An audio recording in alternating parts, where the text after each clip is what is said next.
ব্যাপারে আমরা সম্পদের হিসাব দিয়ে আমরা ইন্টারভিউ দেই। তো উনার সম্পদের ফিরিস্তি এত বড় যে কোনটা আগে বলবো কোনটা পরে বলবো এটা আমার মাথায় ধরে না। তারপর দেখলাম যে 800 বিঘা 600 বিঘা প্রায় 1400 বিঘা তো আছে গোপালগঞ্জের এদিকেই।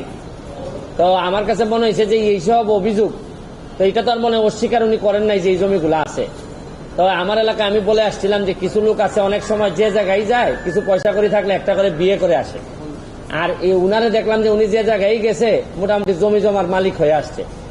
আর একটা বিষয় কি যে একজন আইজিপি মহোদয় উনার যদি এত সম্পদ হয় পরে বৈধ অবৈধের প্রশ্ন, উনার 34 বছরের লাইফে উনার বেতন সহ হওয়ার কথা 1,74,00,000, প্রায় 1.25 কোটি, কিন্তু 1.25 কোটি তো উনার বেতন টেতন মিলে আর উনার মেয়ে আর বউ মিলে মাশাল্লাহ প্রায় কয়েকশো কোটি।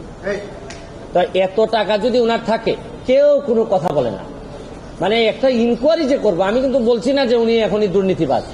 আরে ভাই এত সম্পদের হিসাব আসলে একটা ইনকোয়ারির কথা বলবে না কেউ? আপনি দেখবেন যে 31 তারিখে রিপোর্টটা হওয়ার পর আমি কাউরে কথা বলতে শুনি না, সবাই মনে হয় যে একটা ভয় পায়, ভয় মারা যাবে নাইলে তারে মামলা দিবে, তারে এই করবে সেই করবে। মানে কি এটা বঙ্গবন্ধুর বাংলাদেশ, স্বাধীন বাংলাদেশ। এখানে তো বঙ্গবন্ধু কন্যা স্পষ্ট বলছেন যে দুর্নীতি প্রশ্রয় দেওয়া হবে না।